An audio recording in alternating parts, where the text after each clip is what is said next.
Hi friends, welcome to my channel. ಏನು ಅಂತ ಅಂದರೆ ಇವತ್ತು ಟೈಲರಿಗೆ ಸಂಬಂಧಿಸಿರುವ ಹಾಗೆ ವಿಡಿಯೋಸನ್ನು ಹಾಕ್ತಾ ಇದ್ದೇನೆ.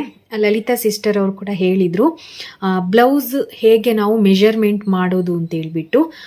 ಅದಕ್ಕೆ ಸಂಬಂಧಿಸಿರೋ ಹಾಗೆ ಇವತ್ತಿನ ವಿಡಿಯೋದಲ್ಲಿ ನಾನು ಬ್ಲೌಸನ್ನು ಯಾವ ರೀತಿಯಾಗಿ ನಾವು ಮೆಷರ್ಮೆಂಟ್ ತಗೊಂಡು ಅದನ್ನು ಯಾವ ರೀತಿಯಾಗಿ ಬುಕ್ಕಲ್ಲಿ ಬರೆದಿಟ್ಕೊಳ್ಬೇಕು ಅನ್ನೋದನ್ನು ವಿಡಿಯೋ ಮಾಡ್ತಾ ಇದ್ದೇನೆ. ಹಾಗೆಯೇ ಎಷ್ಟು ಇಟ್ಟರೆ ಎಷ್ಟು ಎಕ್ಸ್ಟ್ರಾ ಇಡಬೇಕು ಇದನ್ನು ನಾನು ಹೇಳ್ತಾ ಇಲ್ಲ. ಓನ್ಲಿ ಅಳತೆ ಮಾತ್ರ ಮಾಡಿ ಅಳತೆಯನ್ನು ಮಾತ್ರ ಇಲ್ಲಿ ನಾನು ಬರಿತಾ ಇದ್ದೇನೆ. ಎಷ್ಟು ಇಟ್ಕೊಂಡ್ರೆ ಎಷ್ಟು ಎಕ್ಸ್ಟ್ರಾ ಇಟ್ಕೊಳ್ಬೇಕು ಅನ್ನುವಂಥದ್ದನ್ನು ಕಟ್ಟಿಂಗ್ ಮಾಡಬೇಕಾದ್ರೆ ನಾನು ನಿಮಗೆ ವಿಡಿಯೋದಲ್ಲಿ ತಿಳಿಸ್ತಾ ಹೋಗ್ತೇನೆ. ಸೊ ಮೊದಲನೆಯದಾಗಿ ನಾನು ಬರ್ದಿರೋದನ್ನು ನಿಮಗೆ ತೋರಿಸ್ತಾ ಇದ್ದೀನಿ. ಆಮೇಲೆ ನಾನು ಯಾವ ರೀತಿಯಾಗಿ ಬ್ಲೌಸ್ ಮೆಷರ್ಮೆಂಟ್ ಮಾಡೋದು ಅಂತೇಳಿ ಹೇಳ್ಕೊಡ್ತೇನೆ. ಮೊದಲನೆಯದಾಗಿ ನಾವು ನೋಡಬೇಕಾಗಿರುವಂಥದ್ದು ಚೆಸ್ಟ್ ಲೂಸು ಅಥವಾ ಎದೆಯ ಸುತ್ತಳತೆ ಅಥವಾ ಬ್ಲೌಸ್ನ ಸುತ್ತಳತೆ ಫಸ್ಟ್ ಪಾಯಿಂಟ್. ಎರಡನೇ ಪಾಯಿಂಟ್ ಬಂದು ಬ್ಲೌಸ್ನ ಬ್ಯಾಕ್ ಉದ್ದ. ಮೂರನೇ ಪಾಯಿಂಟ್ ಬ್ಲೌಸ್ನ ಫ್ರಂಟ್ ಉದ್ದ. ನಾಲ್ಕನೇದು ಸೊಂಟದ ಅಳತೆ. ಐದನೇದು ಫ್ರಂಟ್ ನೆಕ್ ಡೀಪ್. ನೆಕ್ಸ್ಟ್ ಆರನೇದು, ಇಲ್ಲಿ 8 ಅಂತ ಬರೆದಿದ್ದೇನೆ, ರಾಂಗ್ ಆಗಿದೆ, ಇದು 6 ಆಗಬೇಕಿಲ್ಲಿ. Back neck deep. ನೆಕ್ಸ್ಟ್ ಬಂದು ಆರ್ಮ್ ಹೋಲು. ಇದನ್ನು ಇಲ್ಲೇ ನಾನು ಕರೆಕ್ಟ್ ಮಾಡ್ಕೊಳ್ತಾ ಇದ್ದೇನೆ, ಇದು ಬರೆದಿರೋದು ರಾಂಗ್ ಆಗಿದೆ ಇಲ್ಲಿ. 5 ಆದ ನಂತರ ಇದು 6, ಇದು 7. 7ನೇದು ಬಂದು ಆರ್ಮ್ ಹೋಲು ಅಂದರೆ ಕಂಕುಳ. ನೆಕ್ಸ್ಟ್ ಸ್ಲೀವ್ಸ್, ಇದರಲ್ಲಿ ನಾವು ನೋಡಬೇಕಾಗಿರುವಂಥದ್ದು ಅಂದರೆ ಸ್ಲೀವ್ಸ್ ಕಟ್ಟಿಂಗಲ್ಲಿ ನೋಡಬೇಕಾಗಿರುವಂಥದ್ದು ಸ್ಲೀವ್ಸ್ ಲೆಂತ್, ಸ್ಲೀವ್ಸ್ನ ಸುತ್ತಳತೆ ಮತ್ತು ಆರ್ಮ್ ಹೋಲು ಲೂಸು. ಇದಿಷ್ಟು ನಾವು ಬ್ಲೌಸಲ್ಲಿ ಮೆಷರ್ಮೆಂಟನ್ನು ಹಿಡಿಯುವಂಥದ್ದು. ಇನ್ನು ಉಳಿದಂತೆ ಮೆಷರ್ಮೆಂಟ್ಗಳನ್ನು ನಾವು ಕಟ್ಟಿಂಗ್ ಮಾಡಬೇಕಾದ್ರೆ ನಾನು ನಿಮಗೆ ಆ ವಿಡಿಯೋವನ್ನು ತೋರಿಸ್ತೇನೆ. ಓಕೆನಾ? ಈಗ ಮೊದಲಿಗೆ ಚೆಸ್ಟ್ ಲೂಸ್ ಅಥವಾ ಎದೆಯ ಸುತ್ತಳತೆ ಅಥವಾ ಬ್ಲೌಸ್ನ ಸುತ್ತಳತೆಯನ್ನು ಯಾವ ರೀತಿಯಾಗಿ ನೋಡೋದು ಅಂತ ನಾನು ನಿಮಗೆ ಹೇಳ್ಕೊಡ್ತಾ ಇದ್ದೇನೆ. ಫಸ್ಟಿಗೆ ನೀವು ಏನು ಮಾಡಬೇಕು ಅಂತ ಅಂದರೆ, ಈಗ ಯಾರಾದರೂ ಒಬ್ಬರು ಕಸ್ಟಮರ್ ಬ್ಲೌಸನ್ನು ಕೊಟ್ಟಿದ್ದಾರೆ ಅಂತ ಅಂದರೆ ಅವರ ಒಂದು ಬ್ರಾ ಸೈಜ್ ಎಷ್ಟು ಅಂತೇಳಿ ನೀವು ಮೊದಲು ಕೇಳ್ಕೊಳ್ಳಿ ಅವ್ರ ಹತ್ರ. ಅವ್ರದ್ದು 34 ಸೈಜ್ ಆದರೆ ಬ್ರಾ ಸೈಜು ನೀವು 36ಗೆ ಏನು ಕಟ್ಟಿಂಗ್ ಮಾಡಬೇಕಾಗುತ್ತೆ. ನಾನು ಇವ್ರದ್ದು ಈಗ ಈ ಕಸ್ಟಮರ್ ಕೊಟ್ಟಿರೋ ಬ್ಲೌಸು ನಾನು ಇದು ಸತ್ಯನ ಸುಳ್ಳ ಅಂತ ನೀವೇ ನೋಡಿ. ಯಾಕಂದರೆ ಕೆಲವೊಬ್ಬರಿಗೆ ಅದರಲ್ಲಿ ನಾವಿವಾಗ ಬ್ರಾ ಸೈಜ್ 34 ಏನಕ್ಕೆ ಅಂತ ಹೇಳಿದರೆ ಅದು ನಾವು ಟೈಟ್ ಫಿಟ್ ಆಗಿ ಹಾಕ್ತೀವಿ, ಅದಕ್ಕಾಗಿ 34 ಸೈಜು. ನೀವು ಬ್ಲೌಸ್ ಹಾಕಬೇಕಾದ್ರೆ 36. ಏನಕ್ಕಂದರೆ ನಮಗೆ ಬ್ಲೌಸ್ ಸ್ವಲ್ಪ ಲೂಸ್ ಬೇಕಾಗುತ್ತೆ, ಅದಕ್ಕೋಸ್ಕರ. ಬ್ರಾ ಹಾಕಿದಾಗೆ ನಮಗೆ ಬ್ಲೌಸನ್ನು ಫಿಟ್ ಆಗಿ ಹಾಕೊಳ್ಳೋದಿಕ್ಕೆ ಆಗೋದಿಲ್ಲ. ಅದಕ್ಕೋಸ್ಕರ ನಾವು ನಿಮಗೆ ಬ್ಲೌಸ್ನಲ್ಲಿ ಮೆಷರ್ಮೆಂಟ್ ಹಿಡಿಯೋದಿಕ್ಕೆ ಆಗಲ್ಲ ಅಂತ ಅಂದರೆ, ಗೊತ್ತಾಗಲ್ಲ ಅಂತ ಅಂದರೆ ನೀವು ಅವರ ಬ್ರಾ ಸೈಜ್ ಕೇಳಿ. ಅವ್ರದ್ದು 34 ಬ್ರಾ ಸೈಜ್ ಆದರೆ ನೀವು ಹೊಲಿಬೇಕಾಗಿರುವಂಥದ್ದು 36ಗೆ ಹೊಲಿಬೇಕಾಗಿರುವಂಥದ್ದು. ಅವ್ರದ್ದು 34 ಅಂತ ಅಂದರೆ ನೀವು 36ಗೆ ಹೊಲಿಬೇಕು. ಈಗ ಇವ್ರದ್ದು ಕೂಡ ಅಷ್ಟೇ, ಯಾವ ಸೈಜ್ ಅಂತ ಕೇಳಿದೆ, ಅವ್ರದ್ದು 34 ಅಂತ ಹೇಳಿದ್ರು ಬ್ರಾ ಸೈಜು. ಈಗ ನಾನು ಏನು ಮಾಡ್ತಾ ಇದ್ದೇನೆ ಅಂತ ಅಂದರೆ ಇವ್ರದ್ದು 36 ಹೌದಾ ಅಲ್ವಾ ಅಂತೇಳಿ ಇವಾಗ ನೀವು ಇದರಲ್ಲಿ ನೋಡಿ.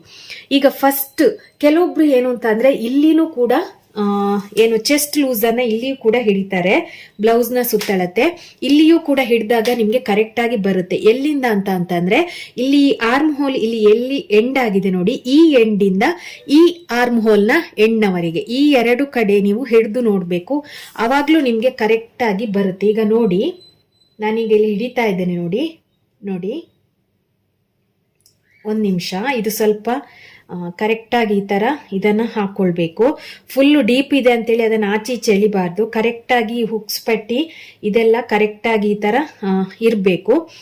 ಇದ್ದ ನಂತರ ನೀವು ಇಲ್ಲಿಂದ ಇಲ್ಲಿಗೆ ಹಿಡಿದು ನೋಡಿದಾಗ ನೋಡಿ 18 ಬರ್ತಾ ಇದೆ. ನಿಮ್ಗೆ ಕಾಣಿಸ್ತಾ ಇದೆಯಾ? ಇಲ್ಲಿ ನೋಡಿ, ಎಂಡಿಗೆ ನೋಡಿ 18 ಬರ್ತಾ ಇದೆ. 18 ಅಂತ ಅಂದರೆ ಅದರ 2ನೇ ಭಾಗ, 18ಅನ್ನ ನೀವು 2 ಭಾಗ ಮಾಡಿದಾಗ ಎಷ್ಟಾಯಿತು? 8 16 ಅಂದರೆ 36 ಸೈಜ್ ಆಯಿತು. ಈಗ ಒಂದು ಮೆಷರ್ಮೆಂಟ್ ಈ ಟೈಪಲ್ಲೂ ನೀವು ನೋಡ್ಬೋದು. ಇನ್ನೊಂದು ಟೈಪಲ್ಲಿ ಯಾವ ರೀತಿ ಅಂತ ಹೇಳ್ತೇನೆ.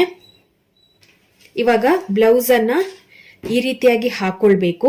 ಈ ರೀತಿಯಾಗಿ ಹಾಕೊಂಡು ಈ ಹುಕ್ಸ್ ಪಟ್ಟಿ ಇದೆ ಅಲ್ವಾ, ಈ ಹುಕ್ಸ್ ಪಟ್ಟಿ ಇಲ್ಲಿಂದ ನೀವು ಹಿಡಿದು ನೋಡಬೇಕು ಎಷ್ಟು ಇವರಿಗೆ ಲೂಸ್ ಬರ್ತಾ ಇದೆ ಅಂತೇಳಿ. ಈ ಹುಕ್ಸ್ ಪಟ್ಟಿಯಿಂದ ಇಲ್ಲಿಗೆ ಹಿಡಿದು ನೋಡಿದಾಗ ನೋಡಿ 9 ಬರ್ತಾ ಇದೆ. ಕಾಣಿಸ್ತಾ ಇದೆ ಅಲ್ವಾ? ಎಳ್ದು ಹಿಡ್ದಿದ್ದೇನೆ ನಾನಿಲ್ಲಿ. ಇಲ್ಲಿ ಇವರಿಗೆ 9ಗೆ ಇಲ್ಲಿ ಎಂಡ್ ಆಗ್ತಾ ಇದೆ. 9 ಅಂದ್ರೆ 4ನೇ ಭಾಗ 9 4 36 ಅಂದ್ರೆ ಈ ಬ್ಲೌಸ್ ಬಂದು 36 ಸೈಜ್ ಬ್ಲೌಸು. ಈಗ ಮೊದಲನೇದಾಗಿ ನಾನು ಏನ್ ಹೇಳ್ತಾ ಇದ್ದೇನೆ ಅಂತ ಅಂದ್ರೆ ಅರ್ಥ ಆಯ್ತು ಅಂತ ಅನ್ಕೊಳ್ತೇನೆ. ನೀವು ಎದೆಯ ಸುತ್ತಳತೆ ಅಥವಾ ಬ್ಲೌಸ್ ನ ಸುತ್ತಳತೆ, ಚೆಸ್ಟ್ ಲೂಸ್, ಇದನ್ನ ನೀವು ಯಾವ ರೀತಿಯಾಗಿ ಕಂಡು ಹಿಡಿಯೋದು ಅಂತ 3 ವಿಧಾನದಲ್ಲಿ ನಾನು ನಿಮ್ಗೆ ಹೇಳಿದೆ. ಒಂದು, ಹುಕ್ಸ್ ಪಟ್ಟಿಯಿಂದ ಇಲ್ಲಿ ಹಿಡಿದು ನೋಡ್ಬೇಕು, ಸ್ವಲ್ಪ ಎಳ್ದು ಹಿಡಿಬೇಕು, ತುಂಬಾ ಎಳ್ದು ಹಿಡಿಬಾರ್ದು.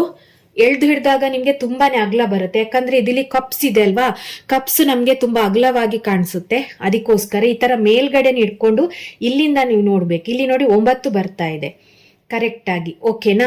ಒಂದು ಈ ಮೆಥಡ್ ಅಲ್ಲಿ. ಇನ್ನೊಂದು ಮೆಥಡ್ ಯಾವುದು ಅಂತಂದ್ರೆ, ಈಗ ನಾನು ಆಲ್ರೆಡಿ ತೋರಿಸಿದೆ ಅಲ್ವಾ, ಬ್ಯಾಕ್ ಸೈಡ್ ಹಾಕೊಂಡು ಆ ತರನು ನೀವು ನೋಡ್ಬೋದು. ಇನ್ನೊಂದು ಮೆಥಡ್ ಯಾವುದು ಅಂತಂದ್ರೆ, ಅವರ ಬ್ರಾ ಸೈಜ್ ಯಾವುದು ಅಂತ ಕೇಳಿ, ಸೈಜು ಅವ್ರದ್ದು 34 ಅಂತಿದ್ರೆ ನೀವು 36 ಸೈಜಿಗೆ ನೀವು ಬ್ಲೌಸ್ ಅನ್ನ ಹೊಲಿಬೇಕಾಗುತ್ತೆ. ಸೊ ನಿಮ್ಗೆ 3 ವಿಧಾನ ಗೊತ್ತಾಯ್ತು. ನೀವು ಆ 3 ವಿಧಾನದಲ್ಲೂ ನೀವು ಹಾಕಿ ನೋಡಿದಾಗ ಒಂದೇ ರೀತಿಯಾಗಿ ಬರ್ತಾ ಇದೆ ಅಂತ ಅಂದ್ರೆ ಕರೆಕ್ಟ್ ಆಗಿ ನೀವು ಏನು ಅವರ ಸೈಜ್ ಕರೆಕ್ಟ್ ಆಗಿ ನೀವು ನೋಡಿದೀರಾ ಅಂತ ಗೊತ್ತಾಗುತ್ತೆ. ಇನ್ನೂ ನಿಮ್ಗೆ ಬ್ಲೌಸ್ ನಲ್ಲಿ ಗೊತ್ತಾಗಲ್ಲ, ಯಾಕಂದ್ರೆ ಈ ತರ ಎಳ್ದು ಹಿಡಿದಾಗ ಜಾಸ್ತಿ ಕಡಿಮೆ ಬರ್ತಾ ಇದೆ ಅಂತ ಅಂದ್ರೆ ನೀವು ಅವರ ಒಂದು ಅಳತೆಯನ್ನ ತೆಗಿರಿ, ಓಕೆನಾ? ಅವ್ರದ್ದು ಅಳತೆ ತೆಗೆದು ನೋಡಿ, ಏನು ಸೈಜ್ ಬ್ರಾ ಪಟ್ಟಿ ಏನ್ ಬರುತ್ತೆ ನೋಡಿ, ಅಲ್ಲಿಗೆ ನೀವು ಹಿಡಿದು ನೋಡಿ, ಆಗ ನಿಮ್ಗೆ ಕರೆಕ್ಟ್ ಆಗಿ ಗೊತ್ತಾಗುತ್ತೆ. ಸೊ ಇದು ಬಂದು ಫಸ್ಟ್. ಹಾಗಾಗಿ ಇಲ್ಲಿ ನಾನು ಬರಿತಾ ಇದ್ದೇನೆ ಬುಕ್ಕಲ್ಲಿ. ಇದೀಗ ಎಷ್ಟು ಸೈಜಿಗೆ ನಾನು ಹೊಲಿತಾ ಇದ್ದೇನೆ ಅಂತ ಅಂದ್ರೆ 36 ಸೈಜ್ ಬ್ಲೌಸು. ಹಾಗೇನೆ ಇದು ಲೂಸ್ ಎಷ್ಟು, ಚೆಸ್ಟ್ ಲೂಸ್ ಎಷ್ಟು ಅಂತ ಅಂದ್ರೆ 9, ಓಕೆನಾ? ಇದು ಎಷ್ಟೆಷ್ಟು ಇಡಬೇಕು ಅಂತ ನಾನು ನಿಮಗೆ ಆಮೇಲೆ ಹೇಳ್ತೇನೆ. ಇಲ್ಲಿ ಲೂಸ್ ಬಂದು 9 ಇಡಬೇಕಾಗುತ್ತೆ. ಎಕ್ಸ್ಟ್ರಾ ನಾವು ಎಷ್ಟು ಇಟ್ಕೊಳ್ಬೇಕು ಅಂತ ಅದು ನಾನು ಕಟ್ಟಿಂಗ್ ಮಾಡಬೇಕಾದ್ರೆ ಹೇಳ್ತೇನೆ, ಯಾಕಂದ್ರೆ ಈಗ ನಿಮಗೆ ಕನ್ಫ್ಯೂಸ್ ಆಗುತ್ತೆ. ಈಗ ನಾನು ಈ ವಿಡಿಯೋದಲ್ಲಿ ಓನ್ಲಿ ಏನ್ ಹೇಳ್ತಾ ಇದ್ದೀನಿ ಅಂತ ಅಂದ್ರೆ ಬ್ಲೌಸ್ ಅನ್ನ ಯಾವ ರೀತಿಯಾಗಿ ನಾವು ಮೆಜರ್ಮೆಂಟ್ ಮಾಡೋದು ಅಂತ. ಸೊ ಇದು ನಿಮ್ಗೆ ಯಾವ ಸೈಜ್ ಬ್ಲೌಸ್ ಹೊಲಿತಾ ಇದ್ದೀರಿ ಅಂತೇಳಿ ಅರ್ಥ ಆಯ್ತಾ ಅನ್ಕೊಳ್ತೇನೆ. ಇನ್ನೂ ನಿಮ್ಗೆ ಅರ್ಥ ಆಗಿಲ್ಲ ಅಂತ ಅಂದ್ರೆ ಕಮೆಂಟ್ ಮಾಡಿ, ಮತ್ತೆ ಬೇರೆ ಇನ್ನೊಂದು ಯಾವ್ದಾದ್ರು ವಿಡಿಯೋವನ್ನ ಮಾಡಿ ಹಾಕ್ತೇನೆ, ಓಕೆನಾ? ನೆಕ್ಸ್ಟ್ ಈಗ ಇದಿಷ್ಟಾಯ್ತು. ಇನ್ನು ಎರಡನೇದು ಬಂದು ಬ್ಲೌಸ್ ನ ಬ್ಯಾಕ್ ಉದ್ದ ಮತ್ತೆ ಫ್ರಂಟ್ ಉದ್ದ. ಬ್ಯಾಕು ಮತ್ತೆ ಫ್ರಂಟ್ ಎರಡು ಕೂಡ ಸೇಮ್ ಇರುತ್ತೆ. ಈಗ ನಾನು ನಿಮ್ಗೆ ತೋರಿಸ್ತೀನಿ. ಈಗ ಬ್ಲೌಸ್ ಅನ್ನ ನೀವು ಈ ತರ ಬ್ಯಾಕಿಗೆ ಹಾಕೊಳ್ಳಿ. ಈ ತರ ಬ್ಯಾಕಿಗೆ ಹಾಕೊಂಡು ಈ ಶೋಲ್ಡರ್ ಎಲ್ಲಿಗೆ ಬರುತ್ತೆ ನೋಡಿ, ಈ ಶೋಲ್ಡರ್ ಜಾಯಿಂಟ್ ಇಂದ ಹಿಡಿದು ಇಲ್ಲಿ ತನಕ ನೋಡಿ, ಎಂಡ್ ಇಲ್ಲಿ 13 ತೋರಿಸ್ತಾ ಇದೆ ನೋಡಿ. ಶೋಲ್ಡರ್ ಇಂದ ಇಲ್ಲಿಗೆ ನೋಡಿ ನೀವು 13 ಇದೆ, ಓಕೆನಾ? ಈಗ ಇಲ್ಲಿ ನೀವು ಬರೀರಿ, ಬ್ಲೌಸ್ ನ ಬ್ಯಾಕ್ ಉದ್ದ ಬಂದು 13, ಫ್ರಂಟ್ ಕೂಡ ಸೇಮು. ಆಮೇಲೆ ನಾವಿಲ್ಲಿ ಪ್ಲಸ್ ಎಕ್ಸ್ಟ್ರಾ ಮಾಡ್ಕೊಳ್ಳೋದಿಕ್ಕಿರುತ್ತೆ, ಎರಡು ಕೂಡ. ಬೇಕು ಅಂತಿದ್ರೆ ಬ್ಲೌಸ್ ನ ಫ್ರಂಟ್ ಅನ್ನು ಕೂಡ ನೀವು ಅಳತೆ ಮಾಡ್ಕೋಬಹುದು. ಈ ತರ ಹಾಕೊಂಡು ಬ್ಲೌಸ್ ಇದು ಈ ತರ ಹಾಕೊಂಡು ಇಲ್ಲಿಂದ ಏನು ಶೋಲ್ಡರ್ ಇಂದ ಈ ತರ ಹಿಡಿದು ನೋಡಿ, ಶೋಲ್ಡರ್ ಇಲ್ಲಿ ಮೇಲೆ ಬರುತ್ತೆ ನೋಡಿ, ಇಲ್ಲಿ ನೋಡಿ 13 ಕರೆಕ್ಟ್ ಇದೆ, ಓಕೆನಾ? ಫ್ರಂಟ್ ಮತ್ತೆ ಬ್ಯಾಕು ಸೇಮ್ ಇರುತ್ತೆ. ಸೊ ಹಾಗಾಗಿ ಇದು ಎರಡನ್ನ ನೀವು ಸೇಮ್ ಆಗಿ ಬರ್ಕೊಳ್ಬೇಕು. ಮತ್ತೆ ನಾವಿಲ್ಲಿ ಎಷ್ಟು ಎಕ್ಸ್ಟ್ರಾ ಇಟ್ಕೋಬೇಕು ಅಂತ ಮತ್ತೆ ನಾವು ನೋಡುವಂಥದ್ದು. ಅದನ್ನ ನಾನು ಕಟ್ಟಿಂಗ್ ಮಾಡ್ಬೇಕಾದ್ರೆ ಇದನ್ನೇ ನಾನು ಕಟ್ಟಿಂಗ್ ಮಾಡಿ ನಿಮ್ಗೆ ವಿಡಿಯೋವನ್ನ ತೋರಿಸ್ತೀನಿ, ಓಕೆನಾ? ಇದೇ ಮೆಜರ್ಮೆಂಟ್, ಇದು ಕಟ್ಟಿಂಗ್ ಮಾಡಬೇಕಾದ್ರೆ ಇದೇ ಮೆಜರ್ಮೆಂಟ್ ಅಲ್ಲಿ ನಾನು ಇನ್ನೊಂದು ವಿಡಿಯೋವನ್ನ ಸಪ್ರೇಟ್ ಆಗಿ ಹಾಕ್ತೇನೆ ಕಟ್ಟಿಂಗ್ ಮಾಡುವಂಥದ್ದು, ಓಕೆ? ಈಗ ಇದಿಷ್ಟಾಯ್ತು, 3 ಆಯ್ತು. ಇನ್ನು ನೆಕ್ಸ್ಟ್ ಬಂದು ಸೊಂಟದ ಅಳತೆ. ಸೊಂಟ ಅಂತ ಅಂದ್ರೆ ಯಾವುದು ಅಂತ ಕೇಳಿದ್ರೆ, ಇವಾಗ ಈ ಬ್ಲೌಸ್ ಈ ತರ ಇದೆ ನೋಡಿ, ಇದು ಇಲ್ಲಿಂದ ಎಂಡ್ ತನಕ ಕೆಳಗಡೆ ಇದು ಎಷ್ಟಿದೆ ಅಂತೇಳಿ ನೀವು ನೋಡ್ಬೇಕಾಗುತ್ತೆ. ಇಲ್ಲಿಂದ ಹೀಗೆ ಇಟ್ಕೊಳ್ಳಿ, ಇದನ್ನ ಬಿಡ್ಬೇಕಾಗುತ್ತೆ. ಯಾವ್ದನ್ನ? ಕಾಜಾ ಪಟ್ಟಿ. ಈ ಕಾಜಾ ಪಟ್ಟಿ ಇದೆ ನೋಡಿ, ಈ ಕಾಜಾ ಪಟ್ಟಿಯನ್ನ ಬಿಟ್ಟು, ಯಾಕಂತಂದ್ರೆ ಈ ಕಾಜಾ ನಾವು ಎಕ್ಸ್ಟ್ರಾ ಇದು ಹಾಕುವಂಥದ್ದು, ಹಾಗಾಗಿ ಇಲ್ಲಿಂದ ಈ ತರ ಇಟ್ಕೊಂಡು ಈ ತರ ಸೊಂಟದಳತೆ ಎಷ್ಟಿದೆ ಅಂತೇಳಿ ನೋಡ್ಬೇಕು. ಈ ತರ ಇಟ್ಕೊಳ್ಳಿ, ಈ ತರ ಫುಲ್ ಫಿಟ್ ಆಗಿ ಹಿಡ್ಕೊಂಡು ಬನ್ನಿ. ಈ ತರ ಇಟ್ಕೊಂಡು ಇಲ್ಲಿಂದ 30 ಇದೆ, ಓಕೆನಾ. ನೋಡಿ ಇಲ್ಲಿ ಎಂಡು ಹುಕ್ಸ್ ತನಕ ಬಂದಾಗ 30 ಇದೆ. ಇದು ಸೊಂಟದ ಅಳತೆ. ಇಲ್ಲಿ ನೀವು ಬುಕ್ಕಲ್ಲಿ ಬರ್ಕೊಳ್ಬೇಕು. ಸೊಂಟದ ಅಳತೆ 30 ಇದೆ. ಓಕೆ,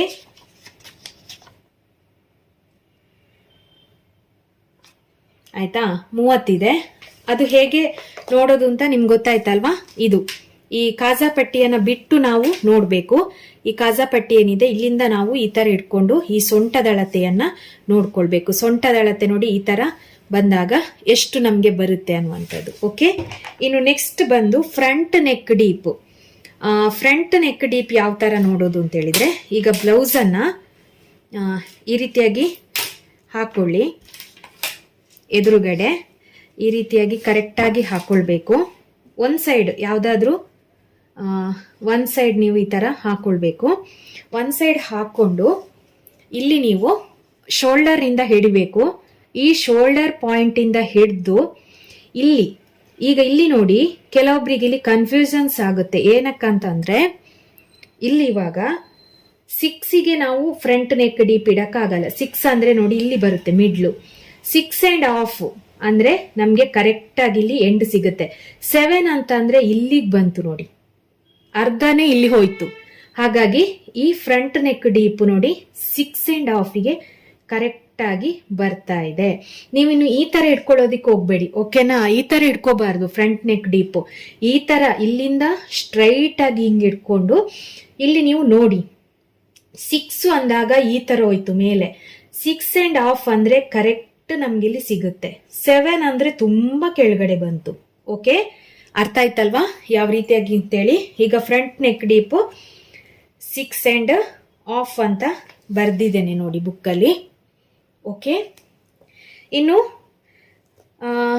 ಬ್ಯಾಕ್ ನೆಕ್ ಡೀಪ್ ಎಷ್ಟು ಅಂತೇಳಿ ನೋಡ್ಬೇಕು. ಸ್ವಲ್ಪ ವಿಡಿಯೋ ಲಾಂಗ್ ಆಗ್ಬೋದು, ಯಾಕಂದ್ರೆ ಕ್ಲಿಯರ್ ಆಗಿ ನಿಮ್ಗೆ ಅರ್ಥ ಆಗ್ಲಿ ಅನ್ನೋ ಕಾರಣಕ್ಕೆ ಸ್ವಲ್ಪ ನಾನು ಏನು ಅಂತ ಅಂದ್ರೆ ಅರ್ಥ ಆಗೋ ತರ ಎರಡೆರಡು ಸಲ ಹೇಳ್ತಾ ಇದ್ದೇನೆ, ಅದಕ್ಕೋಸ್ಕರ. ಇನ್ನು ಬ್ಯಾಕ್ ನೆಕ್ ಡೀಪ್, ಯಾವುದೇ ನೀವು ಡೀಪ್ಗಳನ್ನ ಹಿಡಿಬೇಕಾದ್ರೆ ಈ ಶೋಲ್ಡರ್ ಪಾಯಿಂಟ್ ಇಂದಾನೆ ಹಿಡಿಬೇಕು. ಮೇಲ್ಗಡೆ ಇರುತ್ತೆ ನೋಡಿ ಶೋಲ್ಡರು, ಇದು ಶೋಲ್ಡರ್. ಓಕೆ, ಇಲ್ಲಿಂದ ಇಲ್ಲಿಗೆ ಇದು ಶೋಲ್ಡರ್ ಅಂತೇಳಿ ಹೇಳ್ತೀವಿ ನಾವು. ಈ ಶೋಲ್ಡರ್ ಪಾಯಿಂಟ್ ಇಂದ ನೀವು ಡೀಪ್ ಅನ್ನ ನೋಡ್ಬೇಕಾಗುತ್ತೆ. ಈ ತರ ಇಟ್ಕೊಂಡು ಈ ಶೋಲ್ಡರ್ ಪಾಯಿಂಟಿಗೆ ಈ ತರ ಇಟ್ಕೊಂಡು ಸ್ಟ್ರೈಟ್ ಆಗಿ ಈ ತರ ಇಟ್ಕೊಳ್ಬಾರ್ದು.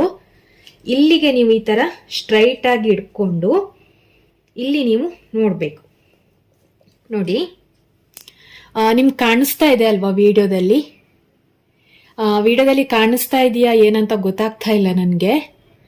ಈಗ ನೋಡಿ ಇಲ್ಲಿ ಇದು 6 ಅಂದ್ರೆ ಈ ತರ ಹೋಯ್ತು. 7 ಅಂದ್ರೆ ಕರೆಕ್ಟ್ ಆಗಿ ಬರುತ್ತೆ. 7.5 ಅಂದ್ರೆ ತುಂಬಾ ಕೆಳಗಡೆ ಬಂತು. ಹಾಗಾದ್ರೆ ಬ್ಯಾಕ್ ನೆಕ್ ಡೀಪ್ ಇವ್ರದ್ದು ಈ ತರ ನೋಡಿದಾಗ 7 ಬರ್ತಾ ಇದೆ. ಬ್ಯಾಕ್ ನೆಕ್ ಡೀಪ್ 7 ಹಾಕ್ತಾ ಇದ್ದೇನೆ ನಾನು.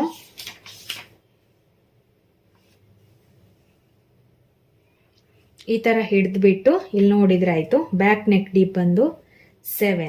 ಓಕೆ, ಇಲ್ಲಿ ನಾನು ಬರ್ದಿದ್ದೇನೆ ನೋಡಿ. ಇನ್ನು ನೆಕ್ಸ್ಟ್ ಬಂದು ಆರ್ಮ್ ಹೋಲ್.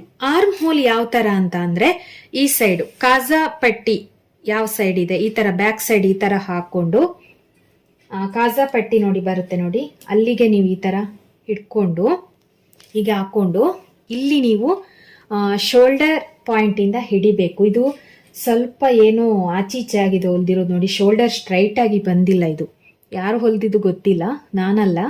ಈ ತರ ಹಿಡ್ಕೊಂಡು ಇಲ್ಲಿಂದ ನೋಡಿ 5 ಅಂತಂದ್ರೆ ಇಲ್ಲಿಗೆ ಬಂತು. ಈ ಎಂಡ್ ಏನಿದೆ ಆರ್ಮ್ ಹೋಲ್ ಇದೆ ಅಲ್ವಾ, ಇದರ ಎಂಡಿಗೆ ನೀವು ಕರೆಕ್ಟ್ ಆಗಿ ಎಂಡ್ ನೋಡ್ಕೊಳ್ಬೇಕು. 5 ಅಂತ ಅಂದ್ರೆ ಮೇಲೆ ಹೋಯ್ತು. 5.5 ಇವರಿಗೆ ಕರೆಕ್ಟ್ ಆಗಿದೆ. 6 ಅಂದ್ರೆ ಹಿಂಗ್ ಹೋಯ್ತು ಕೆಳಗಡೆ. 5.5 ನೋಡಿ ಕರೆಕ್ಟ್ ಆಗಿ ಇಲ್ಲಿಗೆ ಎಂಡಿಗೆ ಬರ್ತಾ ಇದೆ. ಹಾಗಾದ್ರೆ ಆರ್ಮ್ ಹೋಲ್ ಎಷ್ಟು? 5. ಸಾರಿ 5.5 ಅಲ್ಲ, ಹಿಂಗಿಟ್ಕೊಂಡ್ರೆ 5.5. ಒಂದು ನಿಮಿಷ ಕರೆಕ್ಟ್ ಆಗಿ ನೋಡ್ಕೊಳ್ಳೋಣ. 5 ಅಂತ ಅಂದ್ರೆ ಈ ತರ ಹೋಯ್ತು. 5.5 ಅಂದ್ರೆ ಕರೆಕ್ಟ್ ಆಗಿ ಬರ್ತಾ ಇದೆ. ಓಕೆ, ಸೊ ನೋಡಿ ಇಲ್ಲಿಗ ಬರ್ದಿದ್ದೇನೆ ನೋಡಿ ಎಷ್ಟೆಷ್ಟು ಅಂತೇಳಿ. ಇದಿಷ್ಟು ನಮಗೆ ಏನು ಅಂತ ಅಂದರೆ ಮೇಯ್ನ್ ಆಗಿ ನಾವು ಬ್ಲೌಸಲ್ಲಿ ಮೆಷರ್ಮೆಂಟನ್ನು ಹಿಡಿಯುವಂಥದ್ದು. ಇನ್ನು ಉಳಿದಂತೆ ನಾವು ಕಟ್ಟಿಂಗ್ ಮಾಡಬೇಕಾದ್ರೆ ಅಲ್ಲಲ್ಲಿ ನಾವು ಮೆಷರ್ಮೆಂಟ್ಗಳನ್ನು ಹಿಡಿಬೋದು, ಚಿಕ್ಕ ಚಿಕ್ಕ ಮೆಷರ್ಮೆಂಟ್ಗಳೆಲ್ಲ. ಇದಿಷ್ಟಾಯಿತು. ಇನ್ನು ಸ್ಲೀವ್ಸ್ಗೆ ಸಂಬಂಧಪಟ್ಟಿರೋ ಹಾಗೆ ಸ್ಲೀವ್ಸ್ನ ಲೆಂತ್ ಎಷ್ಟು ಅಂತೇಳಿ ಫಸ್ಟ್ ನಾವು ನೋಡ್ಕೊಳ್ಬೇಕು. ಈ ಥರ ಹಿಡ್ಕೊಂಡು ಈ ಶೋಲ್ಡರ್ ಪಾಯಿಂಟ್ ಏನು ಇಲ್ಲಿದೆ ಇಲ್ಲಿಂದ ಹಿಡ್ಕೋಬೇಕು. ಈ ಶೋಲ್ಡರನ್ನು ತಗೋಬಾರ್ದು. ಇಲ್ಲಿ ಎಲ್ಲಿಗೆ ನಾವು ಸ್ಟಿಚ್ ಎಂಡಿಂಗ್ ಮಾಡಿದ್ದೀವಿ ನೋಡಿ, ಅಲ್ಲಿಂದ ಈ ಥರ ಇಟ್ಕೊಂಡು ಇದು ಎಷ್ಟಿದೆ ಅಂತೇಳಿ ನೋಡಿ. ಇದು ಬಂದು 4.5 ಇಲ್ಲ ನೋಡಿ, ಬಟ್ 4.2 ಏನೋ ಬರ್ತಾ ಇದೆ. ಬಟ್ ನಾನು 4.5 ಇಡ್ತಾ ಇದ್ದೇನೆ. ಓಕೆ, ಇದು ಲೈನಿಂಗ್ ಬ್ಲೌಸ್ ಅಲ್ವಾ, ಈ ಥರ 4.5 ಇಡ್ತಾ ಇದ್ದೇನೆ. ಒಂದು ಏನೋ 2 ಪಾಯಿಂಟ್ಸ್ ಏನೋ ಬರ್ತಾ ಇದೆ ಅಷ್ಟೇ ಎಕ್ಸ್ಟ್ರಾ. ಸೊ ಇಲ್ಲಿಂದ ನೀವು ನೋಡಬೇಕು. ಸ್ಲೀವ್ಸ್ನ ಲೆಂತ್ ಬಂದು 4.25 ಇಡ್ತಾ ಇದ್ದೇನೆ. ಎಷ್ಟೆಷ್ಟು ಎಕ್ಸ್ಟ್ರಾ ಇಡಬೇಕು ಅಂತೇಳಿ ಕಟ್ಟಿಂಗ್ ಮಾಡಬೇಕಾದ್ರೆ ನಿಮಗೆ ಹೇಳ್ತೇನೆ. ಇನ್ನು ಸ್ಲೀವ್ಸ್ನ ಸುತ್ತಳತೆಯನ್ನು ಯಾವ ರೀತಿಯಾಗಿ ನೋಡೋದು ಅಂತ ಹೇಳಿದ್ರೆ ಈ ಥರ ಇಲ್ಲಿ ಥರ ಇಟ್ಕೊಂಡು ಇಲ್ಲಿ ಹಿಂಗೆ ಇಟ್ಕೊಂಡು ಇಲ್ಲಿ ಎಷ್ಟಿದೆ ಅಂತೇಳಿ ನೀವು ನೋಡಬೇಕು. ಸ್ಲೀವ್ಸ್ನ ಸುತ್ತಳತೆ ಬಂದು ಇದು ಕರೆಕ್ಟಾಗಿ ಇರಬೇಕು. ಇದೆಷ್ಟಿದೆ ಗೊತ್ತಾ, 5.5 ಇದೆ. 5.5 ನೋಡಿ, ಇಲ್ಲಿ ಎಂಡ್ ಕಾಣಿಸ್ತಾ ಇದೆ ಅಲ್ವಾ, 5.5 ಇದೆ ಇದು. ಇಲ್ಲಿ ನಾವು ಸ್ಲೀವ್ಸ್ನ ಸುತ್ತಳತೆ 5.5 ಅಂತೇಳಿ ಬರಿಬೇಕು. ಇದು ಕರೆಕ್ಟಾಗಿ ನಾವು ಮೆಷರ್ಮೆಂಟನ್ನು ಮಾಡಬೇಕು. ಇನ್ನೊಂದು ಬಂದು ಆರ್ಮ್ ಹೋಲ್ ಲೂಸನ್ನು ಇಲ್ಲೇ ನಾನು ನಿಮಗೆ ವಿಡಿಯೋದಲ್ಲಿ ಹೇಳ್ತಾ ಇದ್ದೇನೆ. ಆರ್ಮ್ ಹೋಲ್ ಲೂಸ್ ಎಷ್ಟು ಅಂತೇಳಿ ಈ ಥರ ಇಟ್ಕೊಳ್ಬೇಕು ಬ್ಲೌಸನ್ನು. ಈ ಥರ ಇಟ್ಕೊಂಡು ಒಂದು ನಿಮಿಷ ಈ ಥರ ಫ್ರಂಟಲ್ಲಿ ನೋಡೋಣ. ಈ ಥರ ಇಟ್ಕೊಂಡು ಇಲ್ಲಿಂದ ಈ ಒಂದು ಏನು ಇದನ್ನು ನೀವು ಈ ಥರ ತಿರುಗಿಸ್ಬೋದು. ಸ್ಲೀವ್ಸ್ ಕಟ್ಟಿಂಗ್ ಮಾಡಬೇಕಾದ್ರೆ ಆರ್ಮ್ ಹೋಲ್ ಲೂಸನ್ನು ನೀವು ಈ ಥರ ಇಟ್ಕೊಂಡು ಈ ಥರ ನೀವು ಇದನ್ನು ರೌಂಡ್ ಶೇಪಲ್ಲಿ ಈ ಥರ ತಿರುಗಿಸ್ಕೊಳ್ಬೋದು. ತಿರುಗಿಸಿದಾಗ ಇವ್ರಿಗೆ ಎಷ್ಟು ಬರ್ತಾ ಇದೆ ಅಂತ ಅಂದರೆ 7.5 ಬರ್ತಾ ಇದೆ ನೋಡಿ. ಈ ಥರ ಇಟ್ಕೊಂಡು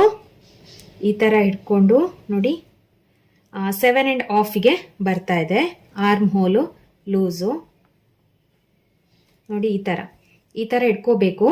ಟೇಪನ್ನು ಶೋಲ್ಡರ್ ಪಾಯಿಂಟಿಂದ ಈ ಥರ ಹಿಡ್ಕೊಂಡು ಇದನ್ನು ಈ ಥರ ರೌಂಡ್ ಶೇಪಲ್ಲಿ ಈ ಥರ ಇದು ಮಾಡಬೇಕು. ಎಳ್ದಾಗ ಈ ಥರ ಮಾಡಿದಾಗ 7.5ಗೆ ಲೂಸ್ ಅನ್ನುವಂಥದ್ದು ಬರ್ತಾ ಇದೆ. ಸೊ ಇದಿಷ್ಟು ಏನು ಅಂತ ಅಂದರೆ ಮೇಯ್ನ್ ಆಗಿ ನಾವು ಬ್ಲೌಸ್ ಮೆಷರ್ಮೆಂಟನ್ನು ಮಾಡುವಂಥದ್ದು. ಇನ್ನು ಉಳಿದಂತೆ ಇದೆಲ್ಲ ನಾನು ಏನು ಅಂತ ಅಂದರೆ ಕಟ್ಟಿಂಗ್ ಮಾಡಬೇಕಾದ್ರೆ ನಿಮಗೆ ವಿಡಿಯೋದಲ್ಲಿ ತೋರಿಸ್ತೇನೆ. ಮೇಯ್ನ್ ಆಗಿ ನಿಮಗೆ ಬೇಕಾಗಿರುವಂಥದ್ದು ಏನು ಅಂತ ಅಂದರೆ ಯಾವ ಸೈಜ್ನ ಬ್ಲೌಸ್ ಅಂತೇಳಿ ಗೊತ್ತಾದರೆ ನಮಗೆ ಮತ್ತೆ ಈಸಿಯಾಗಿ ನಾವು ಕಟ್ಟಿಂಗ್ ಮಾಡಿ ಸ್ಟಿಚ್ಚನ್ನು ಮಾಡ್ಕೊಳ್ಬೋದು. ನಾನು ಅದರಲ್ಲೂ ಹೇಳಿದೆ ನಿಮಗೆ, ನೀವು ಯಾವ ಥರ ಚೆಸ್ಟ್ ಲೂಸ್ ಅಥವಾ ಯಾವ ಸೈಜ್ ಬ್ಲೌಸ್ ಅಂತೇಳಿ ಯಾವ ರೀತಿಯಾಗಿ ನೀವು 3-4 ಟೈಪಲ್ಲಿ ನೀವು ನೋಡ್ಬೋದು ಆಯ್ತಾ. ನೀವು ಬ್ಲೌಸಲ್ಲೇ ಮೆಷರ್ಮೆಂಟ್ ಮಾಡಬೇಕು ಅಂತ ಏನಿಲ್ಲ. ಅವರ ಬ್ರಾ ಸೈಜ್ ಎಷ್ಟಿರುತ್ತೆ ಅದರ 2 ಇಂಚು ಎಕ್ಸ್ಟ್ರಾನ ನೀವು ಇಟ್ಕೊಂಡು ನೀವು ಬ್ಲೌಸನ್ನು ಕಟ್ಟಿಂಗ್ ಮಾಡಬೇಕಾಗತ್ತೆ. ಇವಾಗ ನಂದು ಸೇಮ್ ಇದೇ ಥರ ಆಯ್ತಾ. ನಂದು 34 ಸೈಜ್ ಬ್ರಾ ಸೈಜ್. ನನಗೆ ಕೂಡ ಹೊಲಿಬೇಕಾದ್ರೆ ನಾನು 36 ಸೈಜ್ಗೆ ಹೊಲಿತೇನೆ. ಯಾಕಂದರೆ ಬ್ರಾ ನಾವು ಟೈಟ್ ಫಿಟ್ ಆಗಿ ಹಾಕ್ತೀವಿ, ಬಟ್ ಬ್ಲೌಸನ್ನು ನಾವು ಸ್ವಲ್ಪ ಲೂಸ್ ಆಗಿ ಹಾಕೊಳ್ತೇವೆ. ಓಕೆನಾ. ಹಾಗಾಗಿ ನೀವು 2 ಇಂಚನ್ನು ಎಕ್ಸ್ಟ್ರಾ ತಗೊಂಡು ನೀವು ಕಟ್ಟಿಂಗ್ ಮಾಡಬೇಕಾಗುತ್ತೆ. ಇದೇ ತುಂಬ ಈಸಿ ಮೆಥಡ್ ಅಂತ ನನ್ಗನ್ಸುತ್ತೆ. ನೀವು ಬ್ಲೌಸ್ ಇಟ್ಕೊಳ್ಲಿಕ್ಕೆ ಹೋದಾಗ ಏನಾಗುತ್ತೆ ಗೊತ್ತಾ, ಅದು ನೀವು ಎಳ್ದು ಹಿಡಿದಾಗ ಹೆಚ್ಚು ಕಡಿಮೆ ಬರುತ್ತೆ ಬ್ಲೌಸಲ್ಲಿ. ಏನಕ್ಕೆ ಹೆಚ್ಚು ಕಡಿಮೆ ಬರುತ್ತೆ ಅಂತ ಅಂದರೆ ಇಲ್ಲಿ ಕಪ್ಸ್ ಇದೆ ಅಲ್ವಾ, ಈ ಕಪ್ಸ್ ಅನ್ನುವಂಥದ್ದು ದೊಡ್ಡದಾಗಿ ಇಟ್ಟಿದ್ರೆ ನೀವು ಇಲ್ಲಿ ಎಳ್ದು ನೋಡಿದಾಗ ಅದು ತುಂಬ ನಿಮಗೆ ದೊಡ್ಡದಾಗಿ ಕಾಣಿಸುತ್ತೆ. ಅದಕ್ಕೋಸ್ಕರ ನೀವು ಆ ಥರ ಎಳ್ದು ಹಿಡಿಬಾರ್ದು. ಏನಕ್ಕಂತಂದರೆ ಎಳ್ದು ಹಿಡಿದಾಗ ಏನಾಗುತ್ತೆ, ಬ್ಲೌಸ್ ನೀವು ಫಿಟ್ಟಿಂಗ್ ಮಾಡಬೇಕಾದ್ರೆ ತುಂಬಾನೇ ಲೂಸ್ ಅಂತ ಅನಿಸ್ಬಿಡುತ್ತೆ. ಸೊ ಅದಕ್ಕೋಸ್ಕರ ಈ ಥರ ಮೆಥಡಲ್ಲಿ ನೀವು ಒಂದ್ಸಲ ಅಳತೆಯನ್ನ ಮಾಡಿ. ಇನ್ನು ಇದರ ಬಗ್ಗೆ ಏನಾದರೂ ನಿಮಗೆ ಕನ್ಫ್ಯೂಷನ್ಸ್ ಡೌಟ್ಸ್ ಇದ್ರೆ ನೀವು ಖಂಡಿತವಾಗ್ಲೂ ನನಗೆ ಕಾಮೆಂಟ್ ಹಾಕಿ. ನೆಕ್ಸ್ಟ್ ನಾನು ಬ್ಲೌಸ್ ಕಟ್ಟಿಂಗ್ ಮಾಡಬೇಕಾದ್ರೆ, ಲೈನಿಂಗ್ ಪೀಸ್ ಕಟ್ಟಿಂಗ್ ಮಾಡಬೇಕಾದ್ರೆ ಆ ವಿಡಿಯೋದಲ್ಲಿ ಈ ಕನ್ಫ್ಯೂಷನ್ಸ್ಗಳಿಗೆ ನಿಮಗೆ ಆನ್ಸರನ್ನು ಮಾಡ್ತೇನೆ. ಓಕೆನಾ. ಈ ವಿಡಿಯೋ ನಿಮಗೆ ಯೂಸ್ ಆದರೆ, ಇಷ್ಟ ಆದರೆ ಲೈಕ್ ಮಾಡಿ. ಹಾಗೆಯೇ ಇನ್ನಷ್ಟು ನನಗೆ ಏನು ಅಂತ ಅಂದರೆ ಚಾನಲ್ಗೆ ಸಪೋರ್ಟ್ ಮಾಡಿ. ಇನ್ನಷ್ಟು ನೀವು ಏನಾದರೂ ಹೇಳ್ತಾ ಇರಿ, ಈ ವಿಡಿಯೋ ಮಾಡಿ ಬ್ಲೌಸ್ ಬಗ್ಗೆ, ಆ ಥರದ್ದು ಯಾವುದಾದ್ರೂ ವೀಡಿಯೋಸ್ ಮಾಡಿ ಅಂತ. ಖಂಡಿತವಾಗ್ಲೂ ಇನ್ನು ಮುಂದೆ ವೀಡಿಯೋಸ್ಗಳನ್ನು ಹಾಕ್ತಾ ಇರ್ತೇನೆ ಅಂತ ಹೇಳ್ತಾ ಇವತ್ತಿಗೆ ಈ ವಿಡಿಯೋಗೆ ಎಂಡ್ ಮಾಡ್ತಾ ಇದ್ದೇನೆ. ಕರೆಕ್ಟಾಗಿ ಅರ್ಥ ಆಯ್ತಾ ಇಲ್ವಾ ಅಂತ ಪ್ಲೀಸ್ ಕಮೆಂಟ್ ಮಾಡಿ. ಓಕೆನಾ ಫ್ರೆಂಡ್ಸ್, ಬಾಯ್.